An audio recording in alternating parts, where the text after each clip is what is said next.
Hello there. Welcome to my YouTube channel. This is Kyle, my dog, and he's raining hair right now. So my husband has been begging me to do a YouTube channel for probably 4 years, and I have resisted strongly because I just felt like, who wants to listen to me? Nobody. But he said, no, just use it as a memory box for our family. And I was like, all right, deal. You got it. So I recently took out the Bucket List Family book from the library. I didn't know they had it there, and I was super stoked when I found it because I've been wanting to read it. I missed out on buying it early. So I loved this book. It's great. It's practical. It's honest. It's beautiful. It's got great photos in it. I've been to a lot of the places that they've mentioned in here, which made it even more fun to read through and hear someone else's perspective on what they thought about the look cool. A lot of the tips I give people are in here, like on traveling with toddlers, traveling pregnant, search engines, who do you book with, how far in advance, what do you pack? Like a lot of the stuff that I already tell people is literally in here. It was nice to know that I'm not crazy in the way that I travel.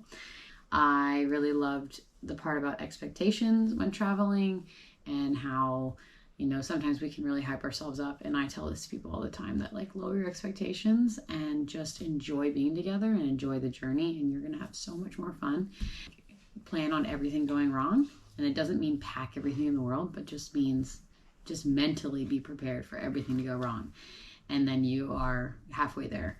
The emphasis on health and like staying healthy and exercising as a family and eating well and staying away from sugary foods, especially when traveling, because one, sugar lowers your immune system, especially as a kid. No one wants to be sick on vacation. Nobody wants a sick kid on vacation, and you don't need the sugar crash. Sure, everyone loves sugar. That's like the dumbest thing ever. Like, oh, of course they're gonna love it. Sure, they are gonna love it, but they don't need it. We travel a little bit different than them.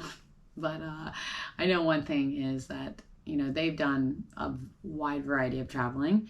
They do more, sometimes like higher end things than we would ever do, but that's more just our style. We prefer just full blown Airbnbs everywhere we go. And we prefer to stay with locals. We prefer to get that perspective. And yeah, so it's just, everybody's different. We have a style of travel, they've got a style of travel, and some of our things overlap and some of them don't at all, which is totally awesome. Good thing to note that she said in the book was birth certificates, and I laughed when she said South Africa was the only place she's been stopped, because that is 100% true. We traveled all over Africa and with babies, and not one country questioned us. We had birth passports and everything, and I didn't think about the birth certificate because I'm like, you need a birth certificate to get a passport, so why do we need to carry it with us? And we got stopped twice in South Africa. We passed through Johannesburg so many times, and the only reason they let us go is because I showed in the passport that, hey, we have already been here 6 times this year. Can you please just let us go? These are our kids. And so they did. They were not happy about it, but they did. What type of traveler you are is a super awesome point that she makes in the book. I actually call it, like, what is your princess thing? Everybody has a princess thing when they travel. Some people need a hot shower. Some people need like a soft pillow. Some people need, I don't know, their favorite book or their favorite thing. Like, everyone has a thing that they need and love when they travel, and it just keeps them in a better mood. For me, I love hot tubs. I don't need one, so it's not fully my princess thing, but if I'm looking to book somewhere, I will always search and see if they like between 2 options, I will go with a hot tub. But yeah, it's good to know what type of traveler you are so that you don't go and set yourself up for failure. If you know you prefer to like meet new people and put yourself in that scenario, then do it. If you know you do not want to spend a lot of time with people, go get yourself a like secluded little place or a hotel room where you're gonna be left alone. Set yourself up for success. Money saving tips. When we're getting ready for a trip, I will run multiple scenarios. So I will run out, okay, this is what I'm thinking we're gonna do. And then I'll say, okay, but what does that look like if we go through a resort? What does that look like if we go on a cruise? What does that look like if we go through this Airbnb? And so I will actually run out multiple scenarios, which probably sounds like a lot of work, but I love it. So it's fun for me. Price it out and see where we land. So we actually just started this. Each kid gets their own carry-on backpack, and that backpack can be filled with whatever the kids want. Their stuffies, their blankets, they got packed their own snacks, their toys, their books, whatever. But everything in there is their responsibility and is their their job to carry it. We're not carrying it. So the only person that gets a little leeway is our daughter. Not because she's a girl, but because she's 3 years old. She's the youngest. And we keep reminding them, this is your bag, you got to carry it. Okay, packing doesn't need to be super complicated. I like this section on packing and everything that they talked about, because you really, I laughed. She said their first big trip, she brought like a lifetime supply of tampons and diapers and all of that. And I definitely did the exact same thing. My husband and I used to travel. We went to Mozambique.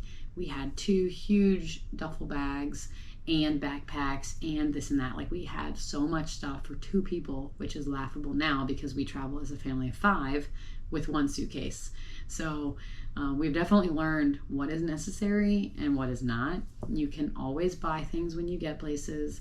You kind of like learn how to live minimally. You mix and match outfits. You get gear that maybe costs a little bit more up front, but you're going to use it for the next 10, 20 years, and it's good for multiple scenarios. So you get wiser as you go. So no one is going to take their very first trip and be perfect. We've been traveling for a long time, and we still are far from perfect. Every time I travel, I keep a little notebook with me and I write down, next time, don't bring this shirt. I didn't even use it.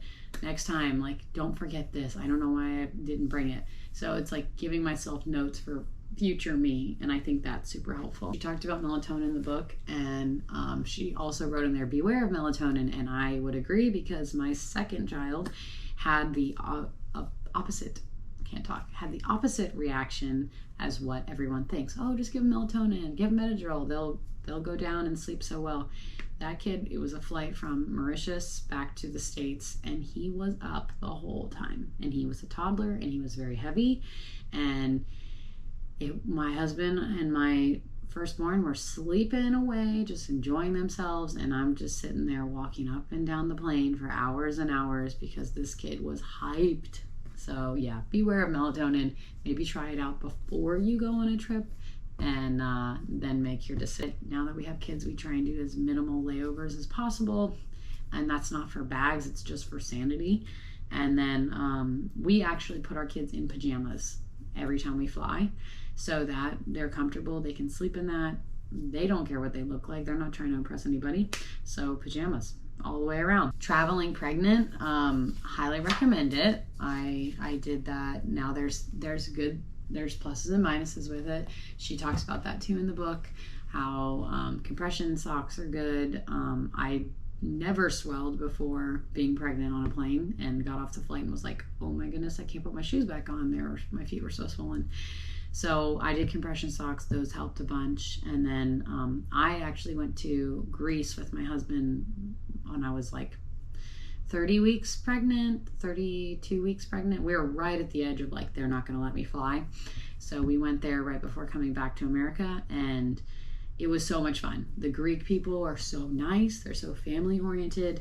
They loved the fact that I came there pregnant. We were in Santorini. They cut me to the front of every food line. They give me free samples, but not without also checking me out. Turn to the side, turn to the back. Oh, I think it's going to be a boy. And all the Greeks guessed it was going to be a boy, and they were right.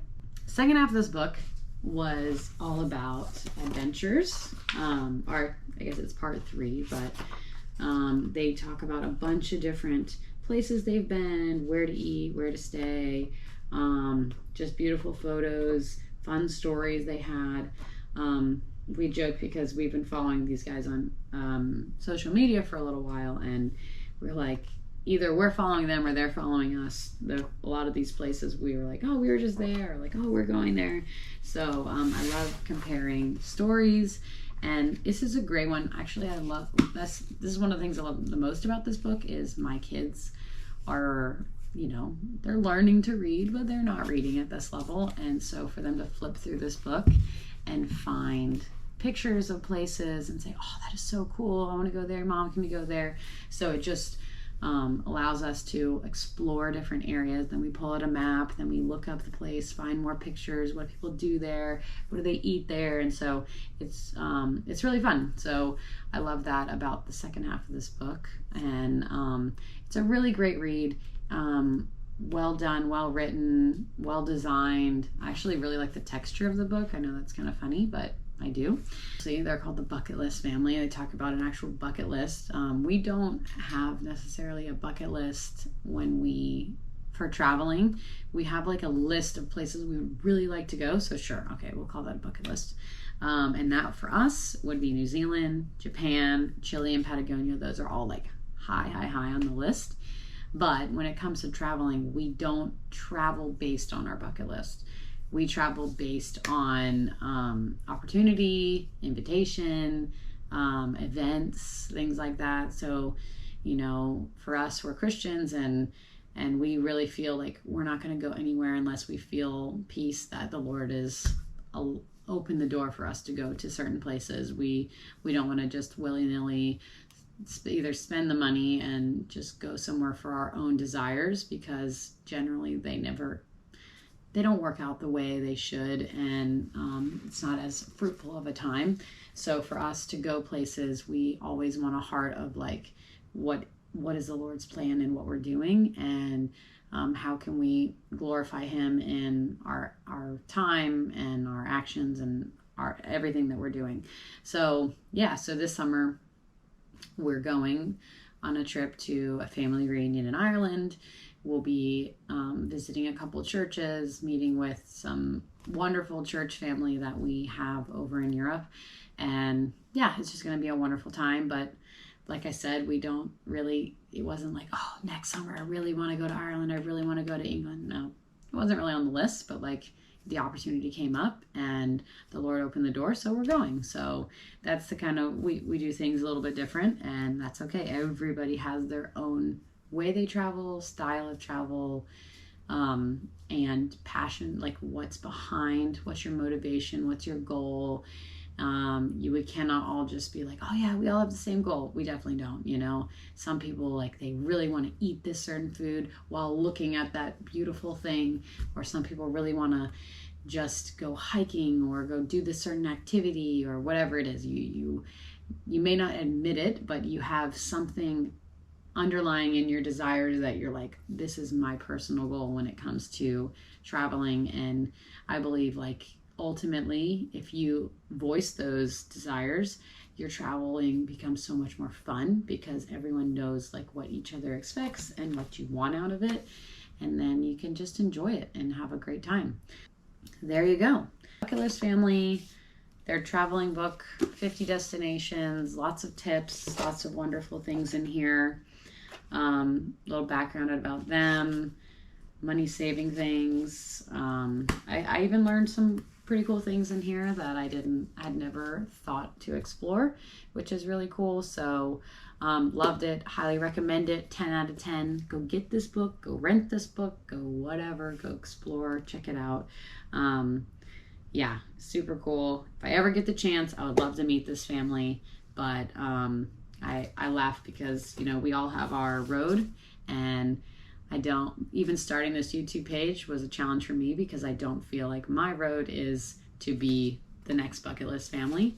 So I think the only thing that sold me on it was, you know what, I'm going to just do this for us, do this for memories. And you know what, if people watch it, they want to join, awesome. If not, no worries. We're good. We're still here. We're still living life and enjoying our family and our adventures. So there you go.